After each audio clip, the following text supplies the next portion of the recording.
Everyone wishes to have a stressless life. While circumstances and problems out of our control may pop up, there are ways to ensure that our lives are as least stressful as possible. Here are 4 ways you can make your life less stressful. Number 1. Learn to say no.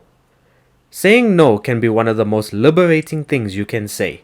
By saying no, you take ownership of your life and actions, and you refuse to let yourself be at the mercy of other people.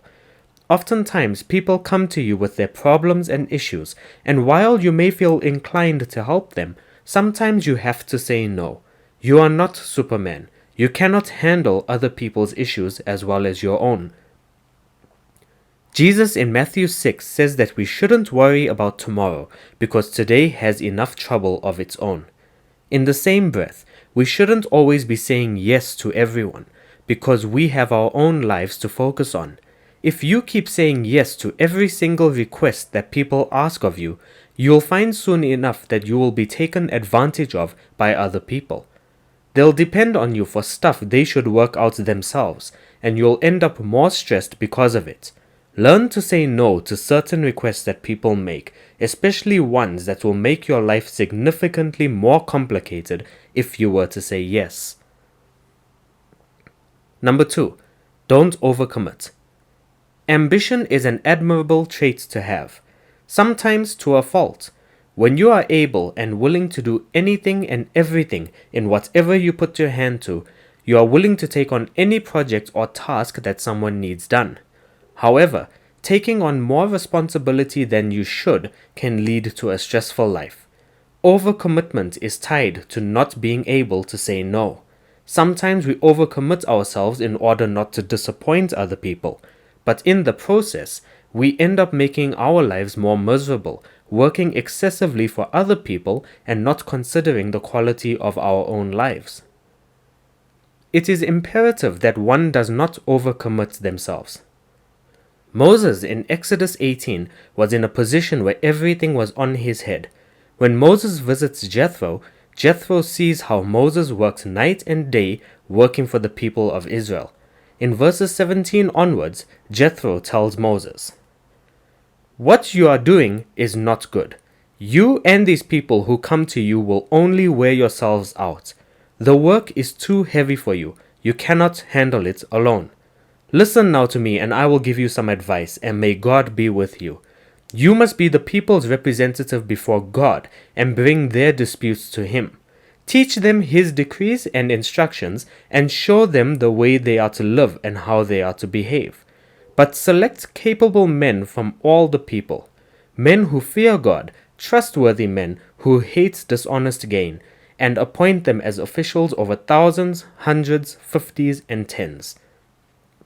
Have them serve as judges for the people at all times, but have them bring every difficult case to you.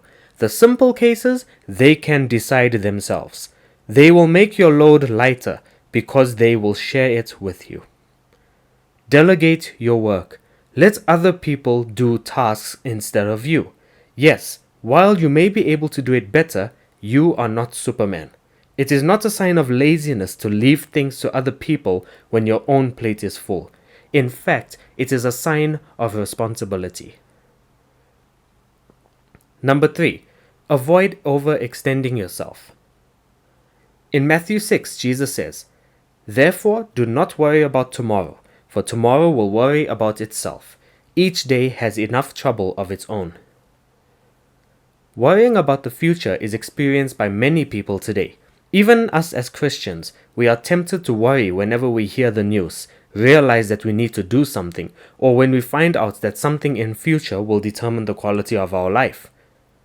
Sometimes we want to take tomorrow's worry and work into today so that we can make it easier on ourselves. While this can be a good strategy, sometimes it does more harm than good. It can work with simple tasks, but not with big problems that can't be solved overnight. Worrying and trying to do lots of work within a day can lead you to becoming more stressed than you should be. Some things are better left for the next day. Beware of people trying to get an answer for a major decision before the day is over. Impatience is not a fruit of the Spirit, nor is it a good sign. It is better to wait and think about a decision before it is made. Leave whatever is for tomorrow in tomorrow. Focus only on what you need to do today. Number 4. Pace yourself. Multitasking, though it can be very efficient, can be very stressful when the weight of the task you are doing makes multitasking difficult. You are not a pack mule. Every person has their own limits on what they can handle at once. By trying to do everything at once, you can easily get overwhelmed. Try pacing yourself by doing tasks one thing at a time. Society today wants everything quick and easy, but not everything can be quick. Some things are best developed or made through a slow and patient process. Exercise patience. We are often told that we don't have enough time to waste. And while this may be the truth, it does not mean that we have to stress ourselves out to get everything done today. In the same breath, it is also not wise to leave everything for another time and panic when the deadline approaches. Start early and take things one thing or one day at a time. As a wise proverb says, you cannot eat an elephant in one day, but you can eat one slowly over time. Take control of your life, your actions, and your decisions. By doing so, your life will become less stressful.